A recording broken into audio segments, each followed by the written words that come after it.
ब्रह्मा गुरुर्विष्णु गुरुर्देव महेश्वरा गुरु साक्षात परब्रह्म तस्मै श्री गुरुदेवाय नमः। कर्पूर गौरम करुणावतारम संसार सारम भुजगेन्द्रहारम सदा वसन्तं हृदयारविन्दे भवं भवामि सहितं नमामि।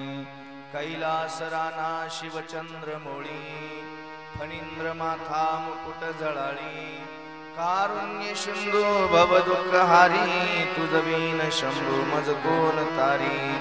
गोरक्ष जालंधर पटाक्ष अडभंग कानीप मच्छिंद्राद्या सौरंगी रेवनाक भरत्री संज्ञा भूम्यांब भूर्वनवनात सिद्धहा अलंकापुरी रम्य सिंहासनश पदभोज तेजं स्फुटितं प्रदेशं विधीन्द्रादिदैव सदा स्तूयमानं समाधिस्थमूर्तिं भजे ज्ञानदेवन्। हे आदिनाथ गुरु सकळ शिदांचा मच्छिंद्र तयाचा मुख्य शीश मच्छिंद्र तयाचा मुख्य शीश। आदिनाथ गुरु सकळ शिदांचा मच्छिंद्र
देवराया दंडवत तुझे पाया मस्तक हे पायावरी आवार करी संतांच्या महायोग पीठे तटे भीमरथ्यम वरम पुंडरीकाय धातुं इंद्रे समागत्य तिष्ठमानंद कंदम परब्रह्मलिंगम भजे पांडुरंगम। ओम नमो ज्ञानेश्वरा करुणाकरा दयाळा तुमचा अनुग्रह लादलो पावन झालो चराचरी प्रस्तुत प्राप्त स्थळी। मायबापांनो कीर्तन रूपी सेवे करता निवडलेला या हरिकथे करता या संगीतमय हरिकथे करता निवडलेला अभंग कैवल्य साम्राज्य चक्रवर्ती योग्याची माऊली साधकांचे मायबाप ज्ञानेश प्रिय ज्ञानी यांचे शिरोमणी अखिल कोट ब्रह्मांड नायक रुक्मिणी प्राण संजीवन वल्लभ जगताधार भगवान पंढरीश परमात्म्याचे पंचम वेद निर्माते पंचम पुरुषार्थ आपलासा करणारे ज्यांनी हिंदवी स्थापन केली अशा हिंद हृदय सम्राट छत्रपती शिवाजी महाराज धर्मवीर संभाजी महाराज या विश्वातील राज्यातील जिल्ह्यातील तालुक्यातील आपल्या सर्वांचं श्रद्धास्थान अर्थात इंद्रायणी आई साहेबांच्या पवित्र कुशीमध्ये जन्माला आलेले एक सुंदर श्रीमंत भगवान तुकोबारायांचा हा उपदेश प्रकरणातील 4 चरणाचा अभंग आहे। या अभंगातून तुकोबारायांचा विशेष प्रतिपादन करतात तो आहे असा जी वस्तू निर्माण झाली त्या वस्तूचा एक दिवस शेवट आहे। थोडासा विको कमी करा माझ्या माईकचा आणि आवाज वाढवा विको कमी करा नॉर्मल करा। जी ही वस्तू या विश्वामध्ये निर्माण झाली असेल त्या वस्तूचा शेवट हा ठरलेला आहे। माझ्या ज्ञानोबरायांची उक्ती अशी आहे माझ्या ज्ञानोबरायांचे शब्द असे आहेत उपजेते नाशे नाशेले पुनरुपी दिशे हे घटिका यंत्र जैशी परिभ्रमेगा। शहाणी माणसंही जन्माला आली त्यांचाही शेवट झाला अज्ञानी माणसं जन्माला आली त्यांचाही शेवट झाला श्रीमंत माणसं जन्माला आली त्यांचाही शेवट झाला गरीब माणसं जन्माला आली त्यांचाही शेवट झाला, मुलं जन्माला आली ते एक दिवस वृद्ध झाले, म्हातारे झाले, त्यांचाही शेवट झाला. या विश्वामध्ये जेवढेही माईक पदार्थ माणसाने बनवले आहेत, मानव निर्मित जेवढ्याही गोष्टी आहेत, त्यांचा सुद्धा शेवट आहे. आणि ईश्वराच्या सत्तेखाली जेवढ्याही धर्म सत्तेखाली असेल, सर्व शेवटी गोष्टींचा शेवट आहे. पण तुकोबराय म्हणतात शेवट सर्वांचा होणार आहे, त्याला मरण असं म्हणतो. माझे डोंगरेजी बाबा भागवतामध्ये मरण या शब्दाचं सुंदर एक व्याख्या करतात. मरण म्हणजे नेमकं तरी काय, मरण कशाला म्हणतात, शेवट कशाला म्हणतात. गत जीवनाचा हिशोब देण्याचा दिवस म्हणजे मरण आहे मायबापांना. गत जीवनाचा हिशोब देण्याचा दिवस मात्र मरण आहे. गत जीवन म्हणजे काय, कोणी 70 वर्ष जगला असेल, लक्षात असू द्या, कोणी 60 वर्ष जगला असेल तर 59 वर्षाचा 364 दिवसांचा देण्याचा जो हिशोब असतो ना, त्याला मरण असं म्हणतात. मग तुकोबराय म्हणतात मरायचं तर आहेच, जी जी माणसं जन्माला आली ती मरणारच आहे. पण एक काम केलं तर कोणतं, मरण्याचा दिवस गोड करायचा आहे. मग शेवट तो भला माझा बहु गोड झाला. मग गोड कसा करायचा, दिवस शेवटचा गोड करायचा आहे. मग करायचा कसा नेमका, मरणाधी सावध भावे, मरणाधी सावध भावे, मरणाधी सावध भावे, मरणाधी सावध भावे. कीर्ती करणे मरावे, कीर्ती करणे मरावे, जन्म घालू नये वाया, जन्म घालू नये वाया. कीर्ती करणे मरावे, कीर्ती करणे मरावे, जन्म घालू नये वाया,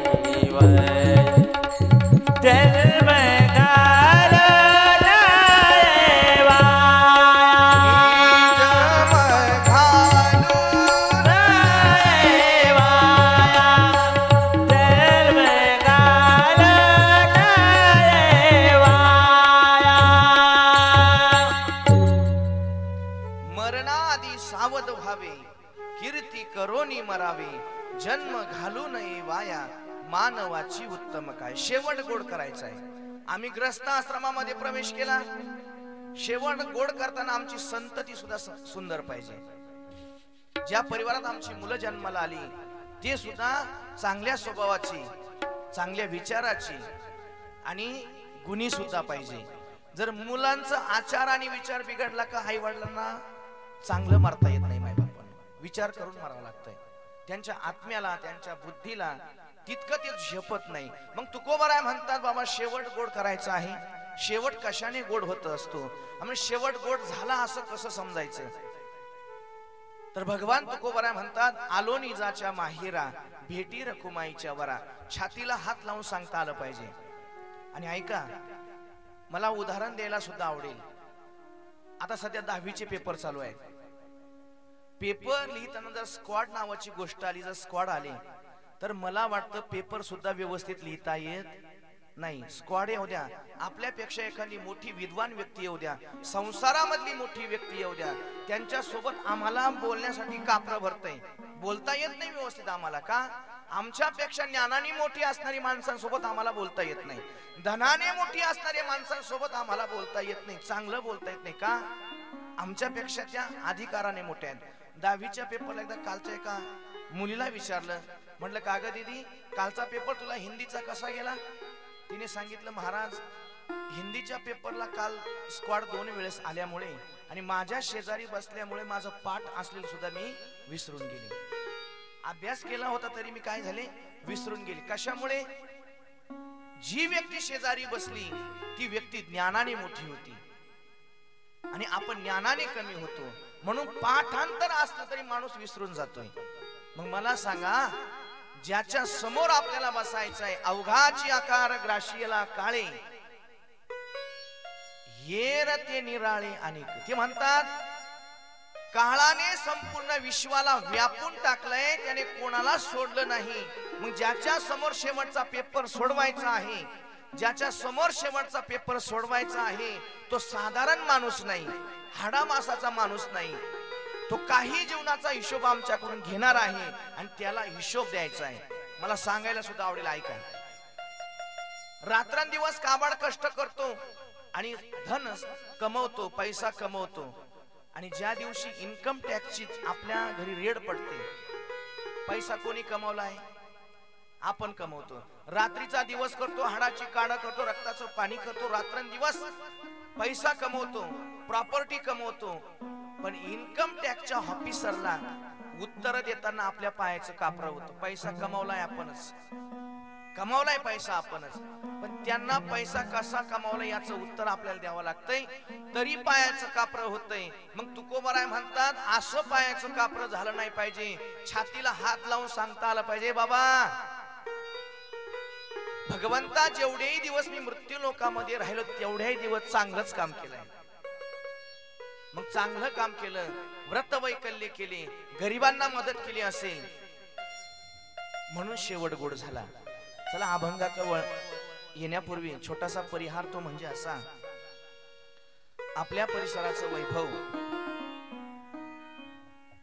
या येवला तालुक्याचं वैभव, येवला तालुक्यामध्येच ना, कोपरगाव तालुका, हो की नाही, कोपरगाव तालुक्याचं वैभव, आपल्या या पंचकृषीचं वैभव, या पवित्र मातीचं वैभव, अर्थातच संपूर्ण दवंगे परिवार आणि या परिवाराचे आप्त नातेवाईक, सखे सोयरे, समुच्चय असणारा परिवार, आणि त्यामध्ये प्रामुख्याने ज्यांना आमच्याकडे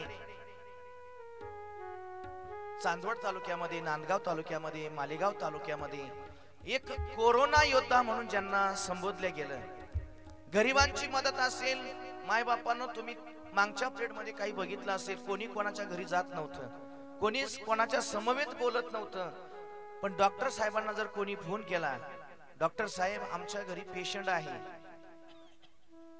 ताप आलाय, थंडी आली, आमकं दुखतंय, कोणत्याही प्रकारची शंका मनात न घेता गरिबापासून तर श्रीमंतापर्यंत ज्यांनी मदत केली, अशा डॉक्टर साहेबांच्या मातोश्री, अर्थातच हरिभक्त परायण स्वर्गीय बाबाबाई पोपट दवंगे या माऊलीचा आज प्रथम पुण्यस्मरण सोहळा आहे. मायबापांनो, लक्ष देऊन माझ्या शब्दाकडे लक्ष द्या. भागवत ग्रंथाचं आश्रय घेऊन मी तुमच्या समोर बोलतोय. सद्गुरु डोंगरेजी बाबा भागवतामध्ये 4 गोष्टी समजावून सांगतात. राक्षसाचा नाश होत असतो. आपण प्रत्येक गोष्टीमध्ये माझ्यापेक्षा विद्वान आहेत. राक्षसाचा नाश होत असतो. ग्रस्त आश्रमी सर्वसामान्य तुमच्या आमच्या सारखे जीवन जगणारी माणसं यांचं श्राद्ध होत असतं. संतांची पुण्यतिथी होत असते आणि देवाची जयंती होत असते. शब्द ऐका, राक्षसांचा नाश होत असतो. त्यांची पुण्यतिथी होत नाही, त्यांची जयंती होत नाही, त्यांचं श्राद्ध सुद्धा होत नाही, फक्त नाश होत असतो. सामान्य जीवाचं श्राद्ध होत असतं, पुण्यवान माणसाची पुण्यतिथी होत असते आणि देवाची जयंती होत असते. राक्षस हा जन्म घेतानाच राक्षस राहत नाही, संगतीमुळे तो बिघडतो. पुण्यवान माणसं ही देवाला आणि देवाच्या समवेत येत असतात. तुम्हा आम्हाला जन्म घ्यावा लागतोय आपल्या मागच्या कर्माचा हिशोब द्यायचा आणि मग कर्म जन्म घ्यायचा. भागवतामध्ये सुंदर डोंगरेजी बाबा म्हणतात की जास्त पाप केलं की माणूस राक्षस होतो, पशुच्या योनीला जातो, चिडी मुंगी पशु पक्षी झाड होत असतो. 84 लक्ष जीवांची निर्मिती भगवंताने त्याच्या करताच करून ठेवली. जास्त पाप केलं की जनावराच्या जन्माला जायचं, जास्त पुण्य केलं की माणसाने देव व्हायचं.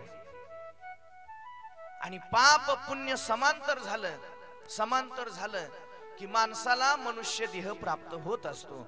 मग आता मनुष्य देह प्राप्त होत असतो. डॉक्टर कृष्ण कृपांकित विकासानंद मिसाळ महाराजांचं एक सुंदर वाक्य आहे. ते म्हणतात मनुष्य जन्म म्हणजे एक जंक्शन स्टेशन आहे. या मनुष्याच्या जन्माला येऊन तुम्हाला कलेक्टर सुद्धा होता येईल. मनुष्याच्या जन्माला येऊन तुम्हाला देव सुद्धा होता येईल. मनुष्याच्या जन्माला येऊन तुम्हाला या विश्वातली प्रत्येक पदवी तुम्हाला संपादन करता येईल. मनुष्य जन्माला येऊन तुम्हाला स्वर्गालाही जाता येईल, तुम्हाला वैकुंठालाही जाता येईल, तुम्हाला कैलासाला सुद्धा जाता येईल, तुम्हाला ब्रह्मलोकाला सुद्धा जाता येईल. आणि तुम्ही जर ठरवलं आम्हाला नरकाला सुद्धा जायचं आहे तर तुम्ही नरकात सुद्धा जाऊ शकता. जंक्शन स्टेशन आहे. जंक्शन स्टेशनहून गाडी कोणत्याही दिशेला जाते. अविष्याच्या साधने अविष्याच्या साधने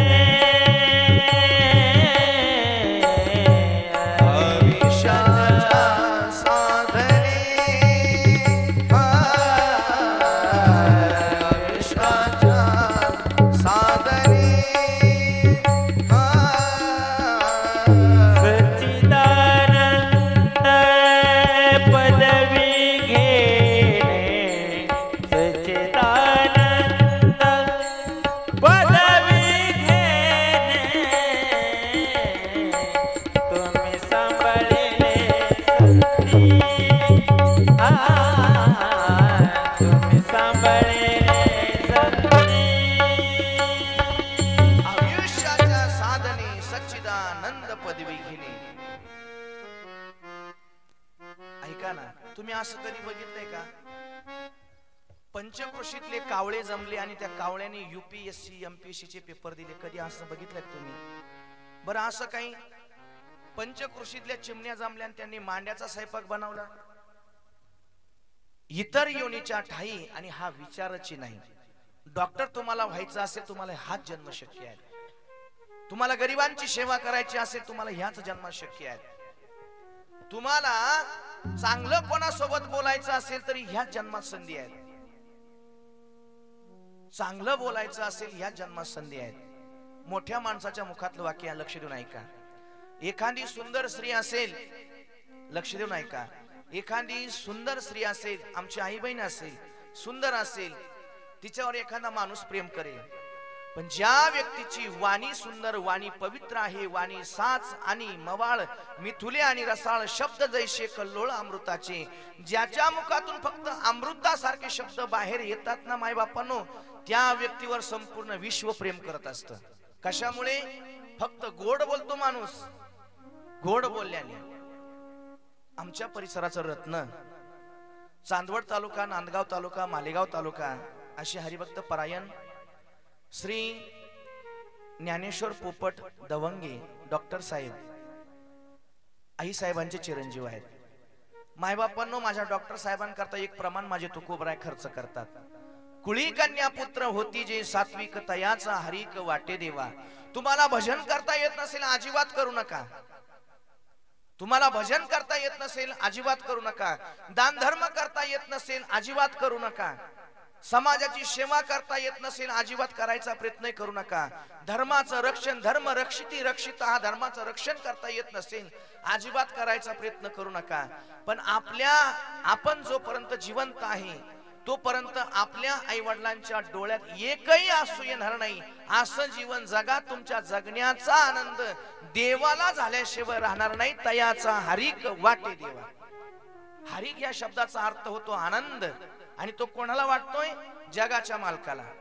आणि मी तर म्हणतो माणसाला अजिबात घाबरू नका, पण जगाच्या मालकाला घाबरल्याशिवाय राहू नका.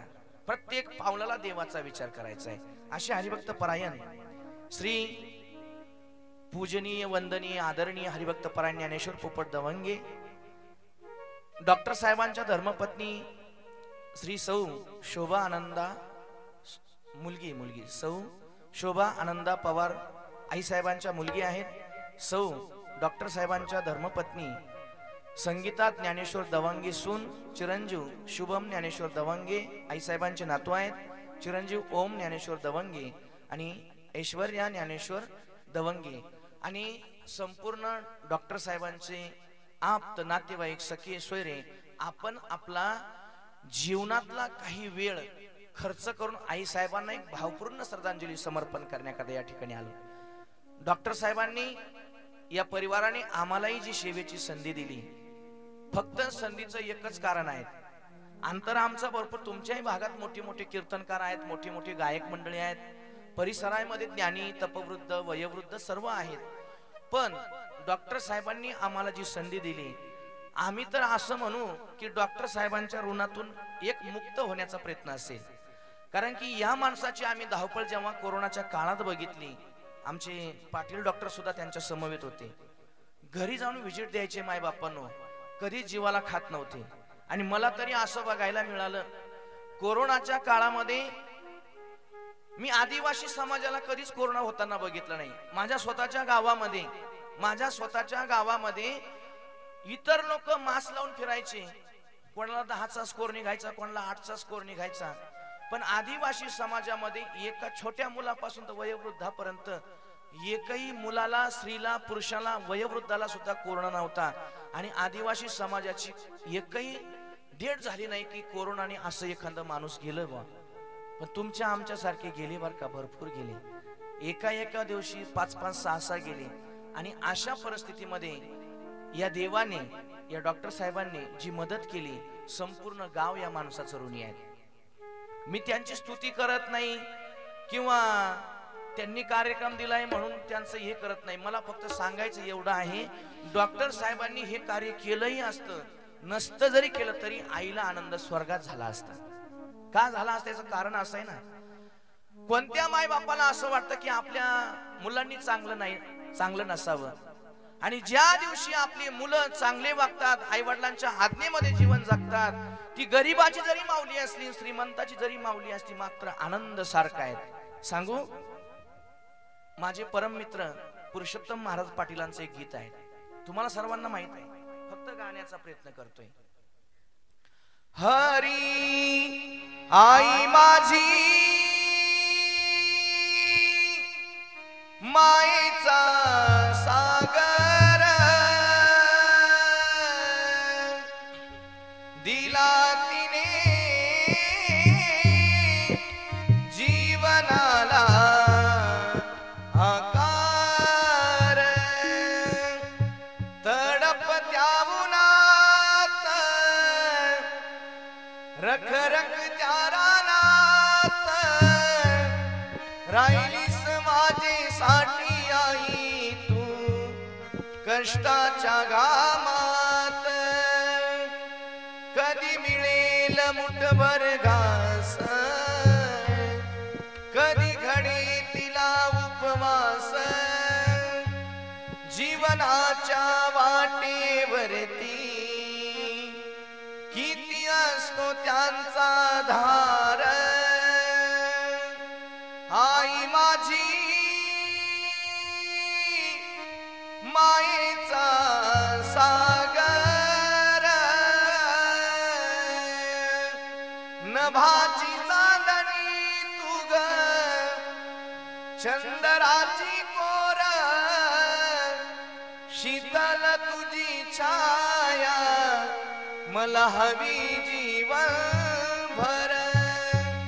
तुझ्या शीतल छायेमध्ये उभं आयुष्य जगेन. आई देवापाशी मी ग, आई तुलाच ग मागेन. आई माझी मायेचा सागर, दिला तिने जीवनाला आकार.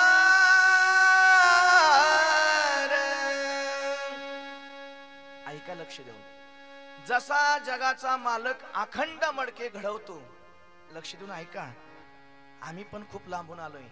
जगाचा मालक अखंड मडके घडवतो, तशी आई आपल्या लेकरांना घडवत असते, क्षणोक्षणाला घडवते, पावला पावलाला घडवते. तसे वडील घडवत असतात, मुलांना घडवत असतात. जगाचा मालक कसा घडवतो माहितीये का तुम्हाला? जसा एखादा कुंभार बाबा असतो, एक मातीचा गोळा घेतो, त्या चाकाला गती देतो आणि चाकावर तो चिखलाचा गोळा ठेवला का त्या गोळ्याला इतका सुंदर आकार देतो, इतका सुंदर आकार देतो की पाहिल्यानंतर असं वाटतं किती कुंभार बाबा मध्ये कला आहे, किती सुंदर मडकं घडवलंय. मध्यम दारा हे फिरत्या चाका वरती देशी मातीला का रे विठ्ठला तू वेडा कुंभार विठ्ठला तू वेडा कुंभार विठ्ठला तू वेडा कुंभार विठ्ठला तू वेडा कुंभार विठ्ठला तू वेडा कुंभार. घटाघटांचे रूप आगळे प्रत्येकाचे दैव वेगळे तुझ्या विना ते कोणा न कळे किती अंत आणि पार विठ्ठला तू वेडा कुंभार विठ्ठला तू वेडा कुंभार. तूच घडविसी तूच तारीसी.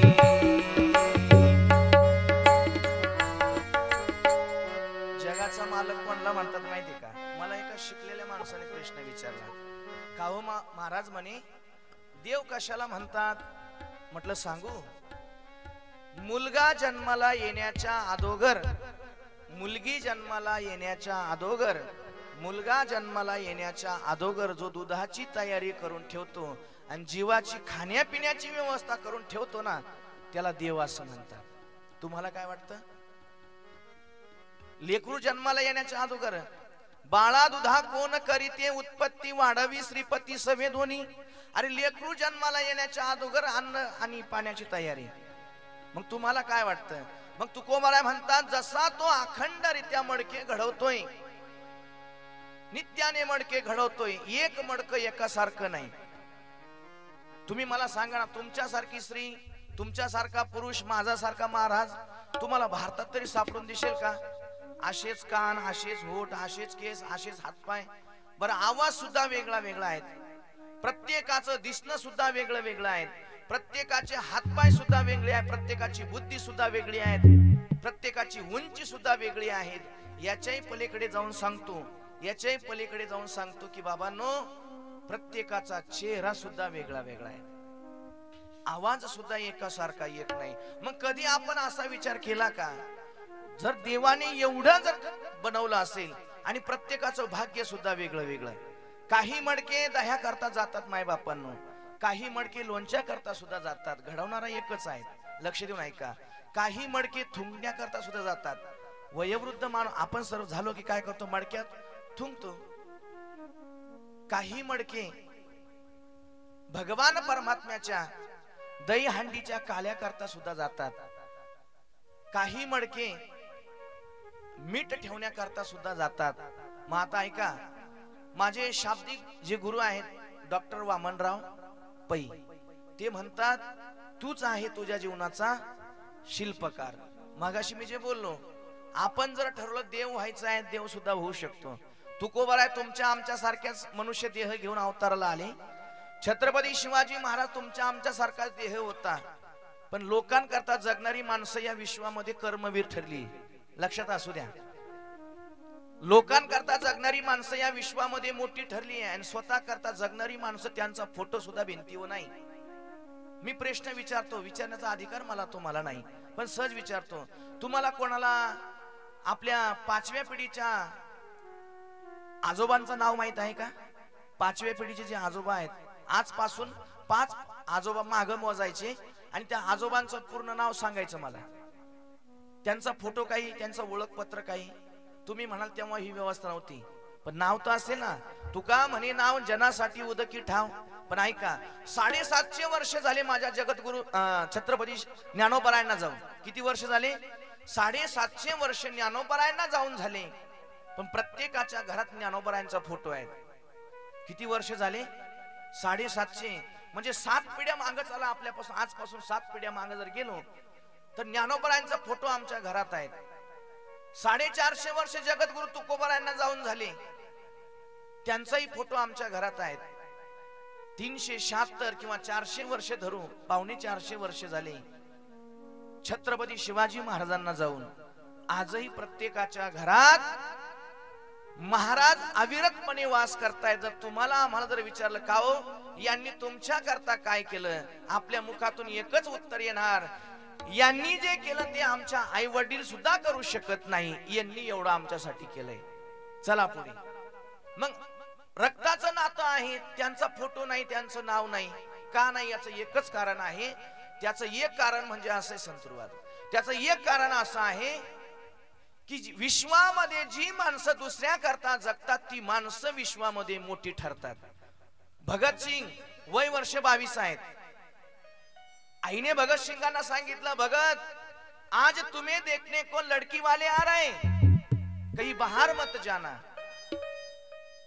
जालिनवाल्या बागामध्ये जनरल डायर नावाच्या राक्षसाने हजारो शिखांना मारलं होतं. हजारोच्या संख्येने किसान मारले, म्हणजे शेतकरी मारले होते. आंदोलनाला लहान मुलं, बाया, स्त्रिया, पुरुष, माणसं सर्व आले होते. अंधाधुंद गोळीबार केला आणि भगत सिंगाने त्या जालिनवाल्या बागाची लाल माती हातामध्ये घेतली आणि शपथ घेतली होती. कोणती? शेवटचा श्वास असेपर्यंत जनरल डायरला मी गोळ्या घातल्याशिवाय राहणार नाही. आणि आई तर सांगते, भगत आज बाहेर मत जाना, लडकी वाले देखने को आ रहे. लाहोर राहण्याचं गाव आहे भगत सिंगांचं गाव लाहोर, जे आज पाकिस्तानची राजधानी आहे, पाकिस्तानामध्ये आहे. आईकडून 5 रुपये घेतले. आईने सांगितलं, भगत किराणा दुकानामध्ये जायचं आहे आणि पाहुण्यांकरता मिष्टान्न करण्याकरता, गोडधोड जेवण करण्याकरता बाबा बाजार करून आणायचा आहे. वय वर्ष 22 आहे. दाढी नाही, मूछ सुद्धा नाही व्यवस्थित.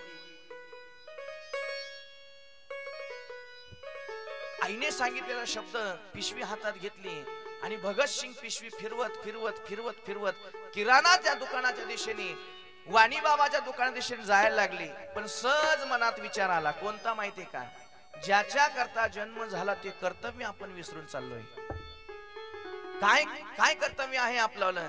अरे जनरल डायर नावाच्या राक्षसाने जालिनवाल्या बागामध्ये लाखोच्या संख्येने, हजारोच्या संख्येने आपल्या बांधवांना अंधाधुंद गोळीबार करून मारलाय. आणि त्याचा बदला घेण्याकरता आपल्याला तर लग्न करता येणार नाही, लग्न करायचं नाही. जर लग्न केलं तर ग्रस्त आश्रम पाठीमागे लागेल. बायका, मुलं, आई वडील या सर्वांना पाहावं लागेल. मग अनेक लाखोच्या संख्येने संपूर्ण भारतवर्ष माझे बंधू माझी वाट पाहत आहेत. लाखोच्या संख्येने मला भगवंताने बहिणी दिल्या, या बहिणी माझ्या वाट पाहत आहे. कोटीच्या संख्येने मला आईबाप दिले, त्या आईबापांची सेवा मला करायची आहे. एका व्यक्तीची सेवा केल्यापेक्षा देशाची का म्हणून मी सेवा करू नये? भगत सिंगाने पिशवी टाकून दिली आणि मायबापानं पिशवी टाकल्यानंतर विचार आला, कोणता? आझाद हिंद सेनेमध्ये ज्या सेनेचे चंद्रशेखर आझाद अध्यक्ष आहेत त्यांच्याकडे जायचं आणि त्यांच्या टीम मध्ये सामील होऊन या जनरल डायर नावाच्या राक्षसाचा बदला घ्यायचा आहे. मग मला तुम्ही सांगा, 22 वर्षाचे भगत सिंग जर असा विचार करतात, कधीतरी आपण असा विचार केला पाहिजे ना. आपलं वय वर्ष 60 झालं, 70 झालं, 75 झालं, 40 झालं, 30 झालं, 20 झालं, कशा करता देवानी मला जन्माला घातला असेल? आपोली आपण करा सोडवन, संसार बंधन तोडावे गे. वय वर्ष 14-15 वर्ष आहेत. मेलेल्या माणसाकडून ज्ञानेश्वरी लिहून घेतली, मेलेल्या माणसाकडून ज्ञानेश्वरी लिहून घेतली. तुम्ही म्हणाल खरंच लिहिली असेल का? तुका म्हणे नाही विश्वास ज्या मनी आणि पहावे पुराणी विचारोनी. माय बापांनो, माझे गुरुवरे सांगतात की पुस्तकी ज्ञान हे अंत काळाच्या वेळेस धोका देत असतं. पुस्तकी ज्ञान हे अंत काळाच्या वेळेस धोका देत असतं आणि आध्यात्मिक ज्ञान, संत शास्त्र हे अंत काळाच्या वेळेस कामी येत असतात. आध्यात्मिक ज्ञान हे अंत काळाच्या वेळेस कधीच धोका देत नाही. व्यावहारिक ज्ञान कमवताना आध्यात्मिक ज्ञानाची सुद्धा जोड असू द्या. पश्चिम बंगालमध्ये जन्माला आलेलं अभूतपूर्व व्यक्तिमत्व स्वामी विवेकानंद. व्यावहारिक सुद्धा ज्ञान आहे, पुस्तकी सुद्धा ज्ञान आहे आणि आध्यात्मिक सुद्धा ज्ञान आहे. प्रत्येकाला विचारा, का हो तुम्ही देव बघितला का? प्रत्येकाला विचारायचे. भजन करणाऱ्या सुद्धा विचारायचे, मालक देव बघितला का?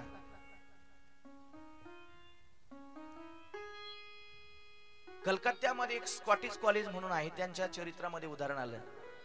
त्या स्कॉटिश कॉलेजच्या प्राध्यापकाला विचारलं, का हो सर तुम्ही 10 ते 5 या कॉलेजमध्ये शिकवतात आणि 6 ते 8-9 पर्यंत चर्च मध्ये जाऊन फादरीचं तुम्ही काम करतात, संताचं काम तुम्ही करतात, तुम्हाला कधी देव भेटला का? त्यांनी सांगितलं, देव अजून स्वप्नात सुद्धा आला नाही. काय सांगितलं? देव स्वप्नात सुद्धा आला नाही. मी अनेक प्रवचनकारांना विचारलं, कथाकार कीर्तनकारांना विचारलं की तुम्ही देव बघितला का? नाही बघितला. नाही बघितला. मग देव आहे की नाही? प्रत्येकाला शंका आहे महाराज, प्रत्येकाला शंका आहे, देव आहे की नाही.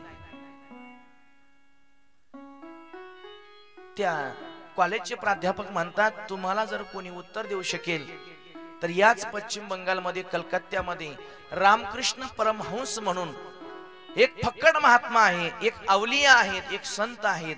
तुमच्या प्रश्नाचं उत्तर फक्त तेवढाच माणूस देऊ शकतो. स्वामी विवेकानंदांनी तपासांती तपास घेत घेत एक दिवस परमहंसांची भेट झाली आणि ज्या दिवशी परमहंसांचा हात स्वामी विवेकानंदांनी धरला, परत कधी सोडला नाही देवाची भेट होईपर्यंत.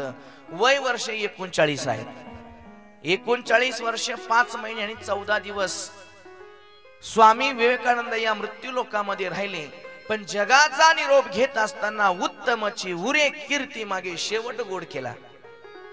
आई साहेबांचा शेवट गोड झाला. संपूर्ण परिवाराने आई साहेबांना भावपूर्ण श्रद्धांजली समर्पण करण्याकरता ही आध्यात्मिक हरिकथेचं नियोजन केलंय.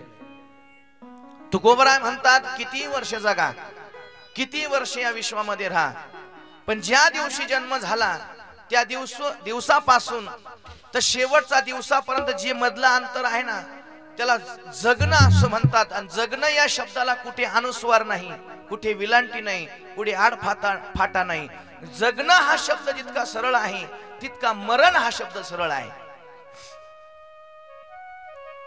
आणि मग जाताना अलगद आमच्या आठवणी अशा एखाद्या माणसापाशी, गावापाशी, वाड्यापाशी, तालुक्यापाशी ठेवा की सहज माणसं बोलली पाहिजे. बस एवढा माणूस होता, एवढा परिवार होता, हे गाव आहे, हे संपूर्ण गोष्टीमध्ये आदर्श आहे.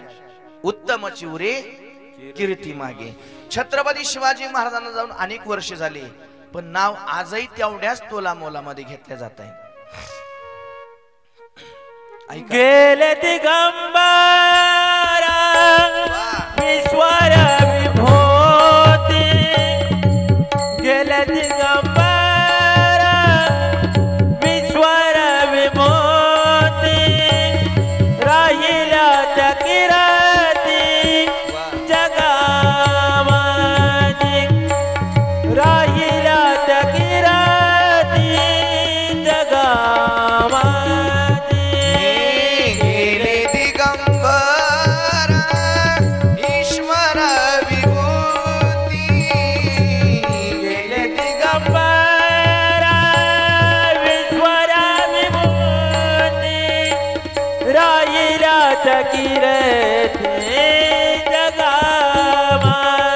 जगामध्ये, राहिल्या त्या कीर्ती जगामध्ये. गेले दिगंबरा ईश्वर विभूती, गेले दिगंबरा ईश्वर विभूती, गेले दिगंबरा ईश्वर विभूती, गेले दिगंबरा ईश्वर विभूती, राहिल्या त्या कीर्ती जगामध्ये, राहिल्या त्या कीर्ती जगामध्ये. माणसं सोन्याच्या घरात राहिली पण नाव कमावता आलं नाही. ऐका, शुद्ध कांचनाची सप्तकोटी. रावण हा सोन्याच्या घरात राहिला, पण जितकं नाव छत्रपती शिवाजी महाराजांचं घराघरात निघतंय, दुर्योधन हा सोन्याच्या सिंहासनावर बसला होता. स्पेशल एक राज्य निर्माण केलं आणि स्वतःला स्वयं घोषित करून टाकलं की मी राजा आहेत. आणि आजही माणसं स्वयं घोषित आहेत. कोणी मोठं म्हणो ना म्हणो, स्वतः स्वतःची घोषणा करून टाकायची. आता एक नवीन वाक्य आलंय, तुम्ही वाचला असेल व्हॉट्सअप मीडियामध्ये. भावी होणारे आमदार, भावी होणारे जिल्हा परिषद सदस्य, भावी होणारे सरपंच, भावी होणारे खासदार. महाराज संत म्हणतात, कोण दिवस येईल कैसा नाही देहाचा भरोसा. तुम्हाला कोणी सांगितलं भावी भावी पंतप्रधान? येड लागलं काय महाराज आपल्याला? गेलेला दिवस तो परत कधी येत नाही, गेलेले शब्द कधी परत येत नाही. उद्याचं कोणी बघितलं? भावी अजिबात नाही. सांगतो एक उदाहरण, लक्ष देऊन ऐका. एक याचक धर्मराजा जवळ आला आणि धर्मराजाला सांगितलं, धर्मा, अरे माझ्या मुलीचं लग्न आहे आणि माझ्या मुलीचं लग्न करण्याकरिता अन्नदाना करता काही वित्त, काही धन, काही अर्थ कमी पडतोय आणि बडी आस लेके तेरे दर पे आया हूं. ते म्हणतात मोठ्या आशेने तुझ्याकडे आलोय. त्या धर्मराजाने सांगितलं, संध्याकाळच्या वेळेस लक्ष्मी देऊ नये. आपण सुद्धा देत पैसे संध्याकाळच्या वेळेस देऊ नाही असं सांगितलं. असं सांगितल्यानंतर तो याचक निराश झाला आणि राजवाड्याच्या बाहेर निघून चालू लागला. आणि जात असताना एक उदार अंतकरणाचा परत एक व्यक्ती मिळते, त्याचं नाव कर्ण आहे. काय सांगितलं? कर्ण. कर्ण भेटला. ब्राह्मण देवता, भूदेवता तुम्ही कुठे गेले होते विचारलंय. सांगितलं धर्मराजाकडे गेलतो. कशा करता गेले होते? सांगितलंय मुलीचं लग्न आहे, मुलीच्या लग्ना करता थोडे पैसे कमी पडताय, थोडं धन कमी पडतंय, मागण्या करता गेलोय. काय सांगितलं धर्मराजाने? सांगितलं येत्या 2 दिवसामध्ये, उद्या सकाळपर्यंत आम्ही तुम्हाला धन देऊन टाकू, काळजी करू नका. तेव्हा कर्ण म्हणतो, कर्णा शब्द ऐका. कर्ण म्हणतो, ब्राह्मण देवता उद्याचा दिवस कोणी बघितलाय? झोपणं तुमच्या हातात आहे माय बापांनो, झोपणं आपल्या हातात आहे, पण सकाळी उठवायचं की नाही उठवायचं हे ज्याच्या हातात आहे त्याला जगाचा मालक असं म्हणतात. मी कोरोनाच्या अपवित्र काळामध्ये बघितलं, काही लोकांनी डॉक्टरांना सुद्धा खरेदी केलं असतं, काही लोकांनी हॉस्पिटल सुद्धा विकत घेतले असते. पण तुम्हाला सांगू, माफी मागून सांगतोय, सर्व काही करू शकत होते पण तरी माणसांना वाचू शकले नाही. पैसा भरपूर होता, ठरवलं असतं तर काही केलं असतं, ठरवलं असतं तर काही केलं असतं, पण माणसं वाचवता आली नाही. याचं कारण काय आहे? ती ईश्वरी सत्ता आहे. ईश्वरी सत्ता, धर्म सत्ता, संत सत्ते पुढं कोणाचंच काही चालत नाही. प्रमाण ऐका, माझ्या कबीरांचं प्रमाण आहे. दोहा आहे, सुंदर आहे, लक्ष देऊन ऐका. हरी तारने वाला है भगवान, बचाने वाला है भगवान, तारने वाला है भगवान, बचाने वाला है भगवान. अरे बालन बाका होय उसका,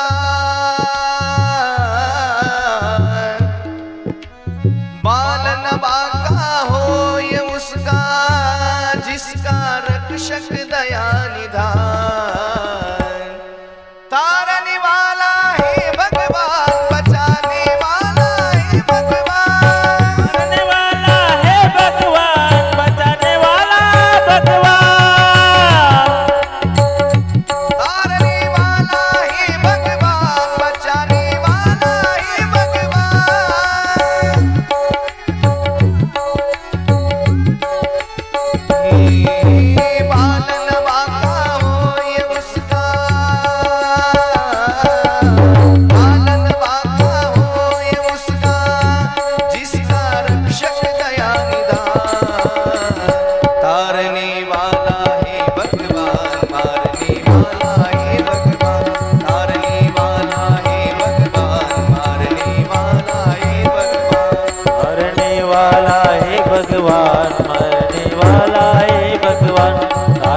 वाला है भगवान, मरने वाला है भगवान। हे त्याग दो रे सब मन की आशा, स्वार्थ बिना प्रीत जोड़ो। हे कल क्या होगा उसकी चिंता, जगत पिता पे छोड़ो। त्याग दो रे सब मन की आशा, स्वार्थ बिना प्रीत जोड़ो। कल क्या होगा उसकी चिंता, जगत पिता पे छोड़ो। तारने वाला है भगवान, बचाने वाला है भगवान। उद्या कोणी बघितला, कर्णाने विचार केला, ब्राह्मण देवता लगेच माझ्या सोबत चला, माझ्या सोबत लगेच चला, हा लगेच माझ्या सोबत चला, धर्मराजाकडे चला. त्या कर्णाने त्या ब्राह्मण देवतेचा हाताला पकडलाय आणि धर्मराजाकडे घेऊन गेले. सांग धर्मराजा, एकदा फक्त माझ्या प्रश्नाचं उत्तर द्या. सांगितलंय तुम्ही यांना, सांगितलंय उद्या मी तुमचं काम करतोय, तुम्ही जिवंत राहणार, तुमचा शेवटचा श्वास उद्यापर्यंत राहील, तुम्हाला खात्री आहेत का? घडी घडी काळ वाट याची पाही, अजून किती आहे अवकाश, अजून किती आहे अवकाश, हे अजून किती आहे अवकाश, अजून किती आहे अवकाश. घडी घडी काळ वाट याची पाही, अजून किती आहे अवकाश. अजून किती आहे अवकाश. जन्म आले बाळ, त्याची वाट पाहे काळ. सांगू तुम्हाला, आनंदाने सांगेल, जर तुम्हाला ह्या जन्मात जर श्रीमंती मिळाली असेल तरी देवाचे आभार माना. तुम्हाला भगवंताकडून श्रीमंती मिळाली असेल तरी देवाचे आभार माना. ही श्रीमंती तुमच्या एका जन्माची साधना नाही, अनेक जन्माची साधना आहे, म्हणून देवाचे आभार माना. ह्या जन्म जर तुम्ही ज्ञान कमावलं असेल, ज्ञानी झाला असेल तरी देवाचेच आभार माना. ही ज्ञानाची साधना तुमची कोण्या एका जन्माची नाही, ती अनंत जन्माची साधना आहे. ह्या जन्म जर तुमच्यावर विश्व प्रेम करत असेल, गाव प्रेम करत असेल, तुमच्यावर तालुका जर प्रेम करत असेल, ही प्रेम करण्याची साधना ही तुमची आत्ताची नाही, ही अनेक जन्माची साधना आहे. म्हणून देवाचे आभार मानत चला, म्हणून देवाचे आभार मानत चला. का मानत चला? ज्याने जन्माला घातलं त्याने मोठ्या आशेने जन्माला घातलंय. संतांनी सहज प्रश्न विचारला, का रे देवा, तुला 84 लक्ष जीव जन्माला घालता आले, मग हा जीव कशा करता जन्माला घातला? कोणता जीव? माणूस. माणूस कशाला म्हणतात माहितीये का तुम्हाला? वैराग्यमूर्ती, खानदेश रत्न, नांदगाव तालुक्याचं, नाशिक जिल्ह्याचं भूषण, ज्यांचं कामदेव करतो, आजही संत आहेत, ते जन्माला आहेत, वय वर्ष आहे 70 वर्ष. वैराग्यमूर्ती म्हणतात, जाऊन भेटायचं असलं तर भेटू शकतात जेऊर गावामध्ये, प्रति तुकोबाराजांना म्हणतात. एकदा सहज दर्शन करून या, येड्याचं ऐका, जाऊन या. ज्यांचं कामदेव करतोय, आजही करतोय.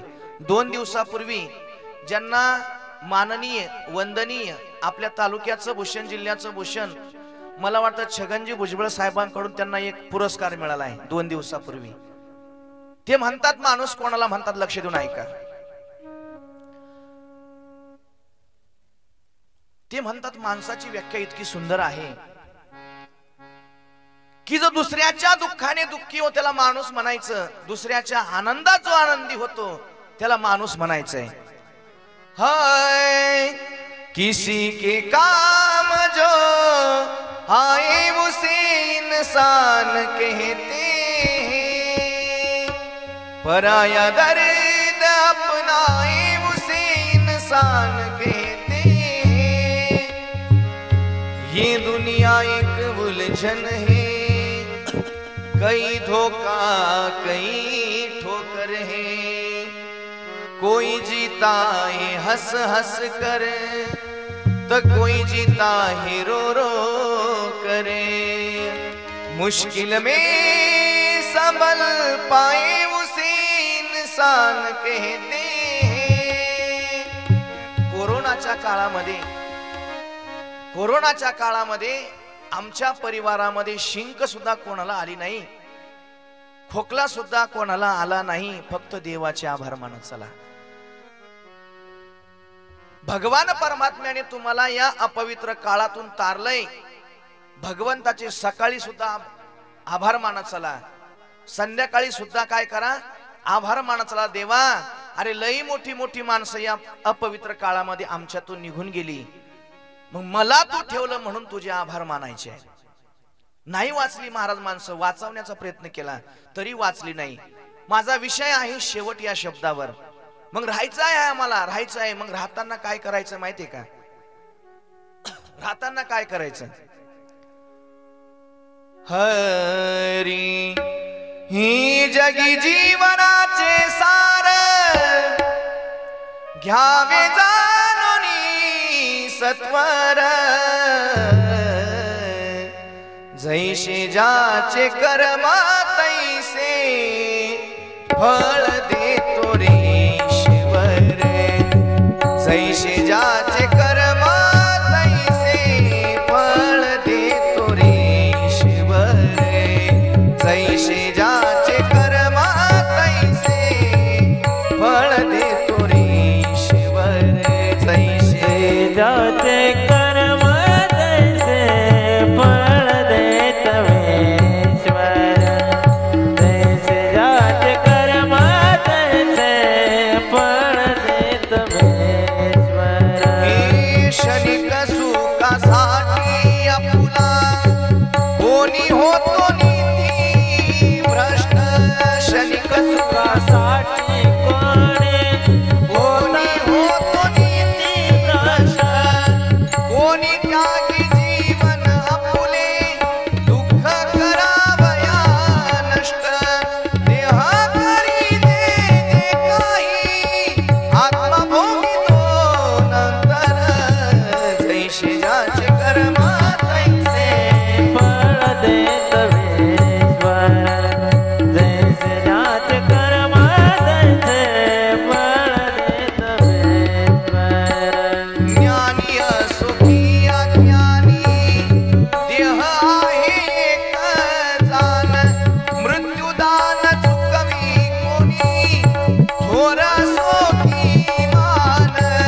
सोड सोड माया सारी, हो सोड सोड माया सारी. जग आहे नश्वर. जैसे ज्याचे कर्म तैसे फळ देतवेश्वर. जैसे ज्याचे कर्म तैसे फळ देतवेश्वर.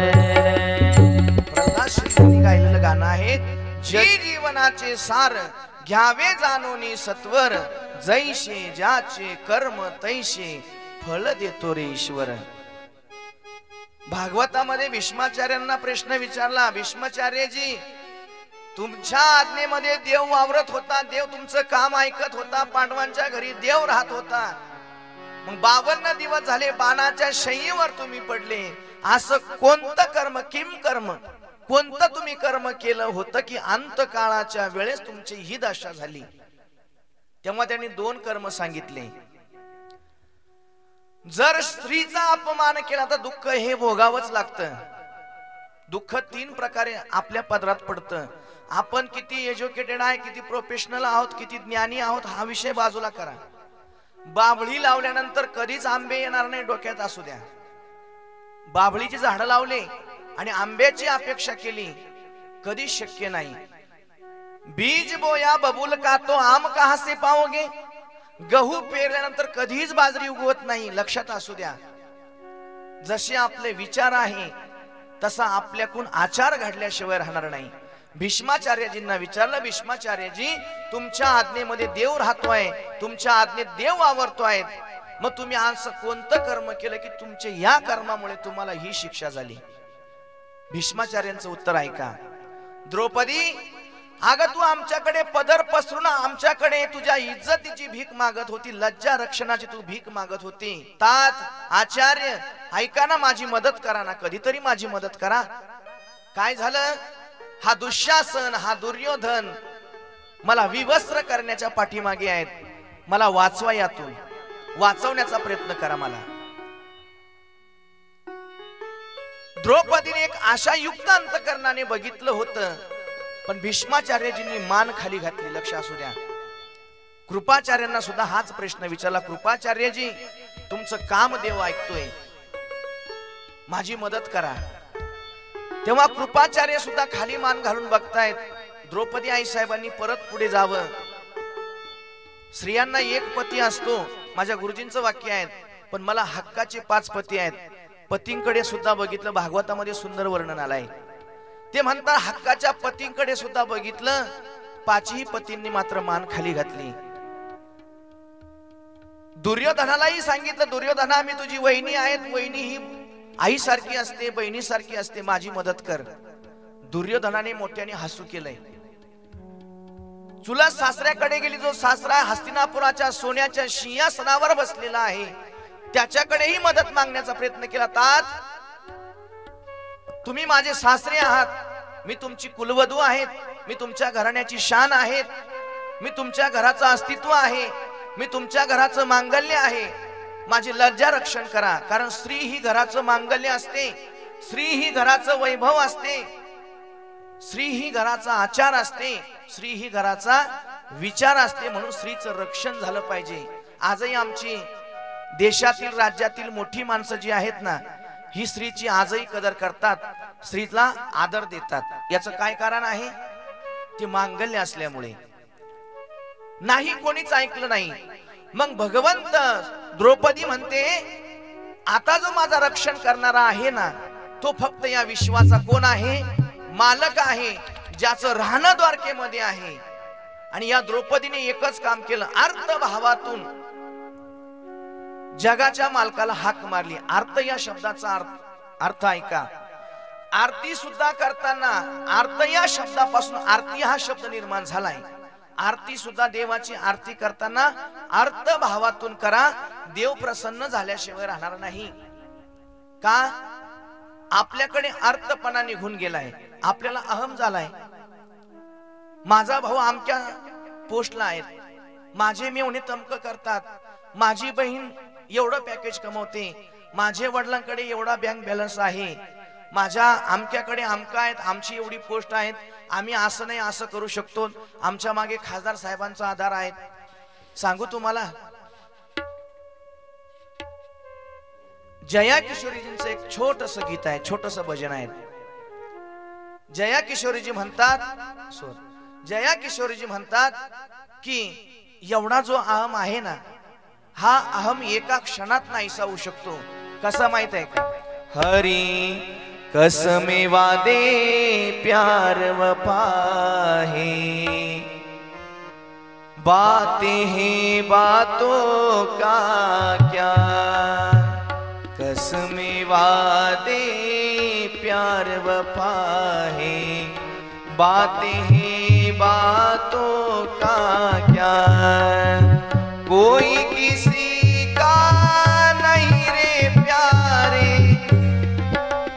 कोई किसी का नहीं रे प्यारे, बातें हैं बातों का क्या, कसमे वादे प्यार वफा है, बातें हैं बातों का क्या, होगा मसीहा सामने तेरे, फिर ना बच तू पाएगा, आसमान में उड़ने वाले कौन तुम्हें बचाने आएगा, कसमे वादे प्यार वफा है, बातें हैं बातों का क्या. बाता मारणं सोपं आहे, सांगू तुम्हाला, विनोदाने सांगतो ऐका. कोणाचं मोठेपण स्वीकारणं, त्याचा अस्वीकार करणं जेवढं सोपं आहे, तितकं मोठं होणं अवघड आहे. सांगू तुम्हाला, सहज म्हणता येईल, सहज म्हणतो आपण, काय काही कामाचे नाही ते, हे म्हणणं सोपं आहे, पण त्याच्या एवढं उंच होणं अवघड आहे. कोणाच्या ज्ञानाचा आविष्कार करणं सोपं नाही. आणि जोपर्यंत आपण लोकांना मोठं म्हणत नाही तोपर्यंत आपण कसले आलो मोठं. भागवतामध्ये महाभारतामध्ये साधू संत पावला पावलाला शिकवतात. आई वडील सुद्धा शिकवतात, बाबा जर तू इकडे गेला ना तुझ्या आयुष्याचा नाश होईल, तिकडे कधी जायचं नाही. एखाद्या ज्ञानी माणसाचं ज्ञान स्वीकारणं अवघड आहे, त्याला नाव ठेवणं सोपं आहे, पण त्याच्या उंची एवढी उंची वाढवणं तितकं ज्ञान कमवणं हे अवघड आहे. एखाद्या समाजातल्या मोठ्या माणसाला सहज धिटकारणं अवघड आहे, सोपं आहे. नाही नाही ते काही कामाचे नाही असं म्हणणं सोपं आहे दादा, पण तितकं मोठं होणं अवघड आहे ना. शास्त्र शिकवतंय आई गेल्याशिवाय कळत नाही, बाप झाल्याशिवाय कळत नाही. सारखी पंखांमध्ये सावलीमध्ये पिलांना सांभाळणारी आई गेल्याशिवाय कळत नाही आणि स्वतः बाप झाल्याशिवाय मुलांचं महत्व कळत नाही. असं का? ज्यांची आई अतिशय कमी लहान, ज्यांची मुलं लहान असताना आई वडील निघून गेले की मग आई वडिलांचं महत्व कळतं. पावला पावलाला ठेचा लागल्या, पावला पावलाला कोणी नाव ठेवलं, पावला पावलाला आपला कोणी धिक्कार केला, पावला पावलाला जर आपला कोणी अपमान केला, मग आठवण मोठ्या माणसांची येत असते, तोपर्यंत येत नाही. रावणाचा संसार संपन्न होता पण कधी सुफळ झाला नाही. लक्षात असू द्या, रावण हा वैभवाने संपन्न होता पण आत्मज्ञानाने तो कधी सुफळ झाला नाही. प्रेम नव्हतं. का नव्हतं? कारण नेहमी दुसऱ्याची गोष्ट बळकावण्याची सवय लागली होती. लंका सुद्धा कुबेराची होती, सीता सुद्धा दुसऱ्याचीच होती ना, स्वतःची होती का? अजिबात नाही. आमची माणसं सांगतात की रावण हा चांगला होता. चांगला होता ना, ब्रह्मदेवाचा नातू होता. नातू होणं सुद्धा पुण्याचंच काम आहे. काही माणसं निसर्गतः वाईट असतात, ते वेळेपुरतं वाईट लागतात. भगवानगडचे शास्त्री बाबांचं वाक्य आहे, लक्ष देऊन ऐका. काही माणसं निसर्गतः चांगली असतात पण ते एखादं काम घडलं की माणसाला वाईट लागतात. रावण हा निसर्गतः वाईट होता. सीतेचं अपहरण करताना सीतेच्या घरात कोणी नसावं हे सुद्धा प्लान रावणाचा होता. सीतेचं अपहरण करताना सीतेच्या घरात कोणी राहणार नाही हे सूत्र सुद्धा रावणाचंच होतं. एका मिनिटात राजा होणारा राम त्याच मिनिटाला वनवासात निघाला होता. कर्म किती टपकन बदलत आहे का? ज्यांच्या इकडे काही लोक मागच्या 50 वर्षापूर्वीच्या काही लोकांनी ज्यांच्या घरी साल महिने घातले, ती माणसं ज्यांच्या घरी साल महिने घालणाऱ्यांपेक्षा मोठी झाली. याचं कारण का? जोपर्यंत आपण आपली टेंडन्सी बदलत नाही, आपले विचार आपण बदलत नाही, तोपर्यंत आपण कधीच विश्वामध्ये मोठं होऊ शकत नाही. आणि आजही तुम्हाला जी माणसं मोठी झाली, कोणी ज्ञानानं मोठं झालं, कोणी कर्मानं मोठं झालं, कोणी दयेने मोठं झालं. माझे गुरुवर्य सांगतात तुम्ही किती मोठं व्हा पण तुमच्या जगण्याला सुगंध आणि शेंट ठेवा. मीराबाई एका राजाची कन्या होती मीराबाई, पण जगण्याला सुगंध होता. कुंभार समाजामध्ये गोरोबा काका जन्माला आले पण जगण्याला सुगंध होता. तेली समाजामध्ये संताजी जगनाडे जन्माला आले पण जगण्याला सुगंध होता. महाराष्ट्राचं वैभव कल्याणच्या सुभेदाराची सून सुंदर होती. काही सैन्याने भेट दिली, महाराज या परगणा जिंकल्यामुळे ही सून तुम्हाला आम्ही भेट करतोय. ज्याने भेट दिली, ज्याने भेट म्हणून आणली, त्याला तोफेच्या तोंडावर दिलं आणि लोकाची सून होती म्हणून बोळवण करून परत पाठवली. जगण्याला सुगंध होता, जगण्याला शेंट होता. आपलं काय झालं? आपण मोठी झालो माय बापांनो, पण जगण्याला सुगंध आम्ही ठेवला नाही. काही माणसं गरीब आहे पण जगण्याला सुगंध आहेत. जगण्याला सुगंध येण्याकरता मोठं होत आलं पाहिजे. मोठं कसं व्हायचं माहित आहे का? हाय भला किसी का कर ना सको तो, बुरा किसी का मत करना. पुष्प नहीं बन सकते हो तो कांटे बनकर मत रहना. कोणाचं चांगलं करता येत नसेल तर वाईट करण्याचा कधीच प्रयत्न करू नका. दुसरी महत्वाची गोष्ट अशी आहे वाटेवर फुलं टाकता येत नसतील तर काटे टाकण्याचा कधीच प्रयत्न करू नका.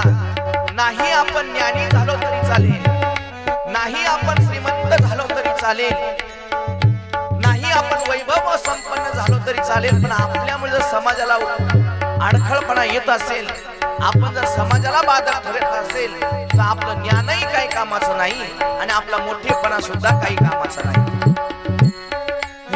घर ना किसी का बसा सके तो झोपड़िया ना जला देना, मरहम पट्टी कर ना सके तो घाव नमक ना लगा देना, आरे दीपक जल कर बन ना सके तो अंधियारा भी मत करना, पुष्प नहीं बन सकते हो तो काटे बनकर मत रहना. ऐका, ते म्हणतात कोणाच्या घरात दिवा लावता येत नसेल, एकताल हा, कोणाच्या घरात उजेड करता येत नसेल तर अंधार करायचा प्रयत्नच कधी करू नका. कोणाला झोपडी बांधून देता येत नसेल तर झोपडी जाळण्याचाही प्रयत्न करू नका किंवा झोपडी मोडून टाकण्याचाही प्रयत्न करू नका.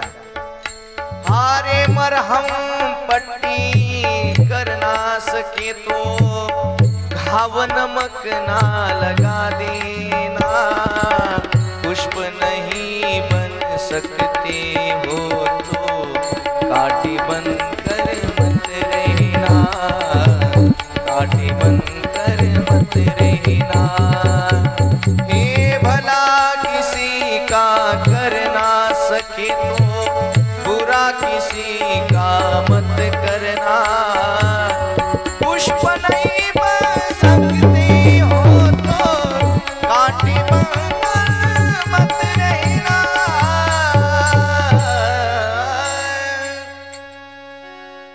एखाद्याला जखम झाली असेल, जखम आपल्याला बरी करता येत नसेल तर करायचा प्रयत्न करू नका, पण त्याच्यावर मात्र मीठ घालण्याचा प्रयत्न कधीच करू नका. एखाद्याच्या गरीबाच्या मुलाचं लग्न जमवता येत नसेल, जमवू अजिबात नका, पण मोडायचा कधी प्रयत्न करू नका. जीवनात मोठं झाल्याशिवाय माणसं राहणार नाही. गोरोबा काकांचं पत्नीने सांगितलं, मालक एवढं पोरग तुम्हाला सांभाळावं लागेल, मला पाण्याकरता जायचं आहे. लक्ष देऊन ऐका, पाण्याकरता मला जायचं आहे. मालकाने सांगितलं, हो ठीक आहे, तुमचं मी मुलाचा सांभाळ करतोय. पत्नी पाण्या आणण्याकरता निघून गेली आणि विठ्ठल भजनामध्ये जगात श्री संत गोरोबा काका भगवंताच्या नामस्मरणामध्ये दंग झाले.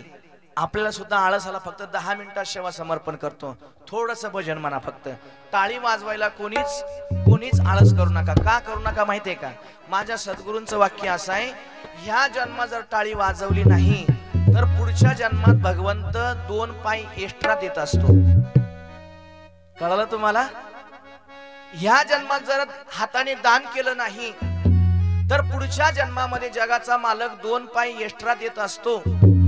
ह्या जन्मामध्ये जर या हाताने कोणाला सडळ हाताने मदत केली नाही तर पुढच्या येणाऱ्या जन्मामध्ये जगाचा मालक हा विश्वंभर 2 पाय एक्स्ट्रा देत असतो. आणि ज्याला 2 पाय एक्स्ट्रा असतात त्याला काय म्हणतात तुमच्या भाषेमध्ये? 2 पाय, 4 पाय कोणाला असतात? 4 पाय हे जनावराला असतात. कारण की जगाच्या मालकाने मनुष्य जन्मात त्याला घातलं होतं, पण भजन करता आलं नाही, चांगला अभ्यास करता आला नाही, मोठं होता आलं नाही, नाव कमावता आलं नाही, म्हणून ह्या जन्मात 2 पाय एक्स्ट्रा देऊन टाकले. का देऊन टाकले भाऊ? तुमची शोभा तर इडच आहे. भजन करा. हे विठ्ठल माझा माझा माझा माझा माझा, विठ्ठल माझा मी विठ्ठलाचा, विठ्ठल माझा माझा माझा माझा माझा, विठ्ठल माझा मी विठ्ठलाचा. विठ्ठल माझा विठ्ठल माझा मी विठ्ठलाचा, विठ्ठल माझा विठ्ठल माझा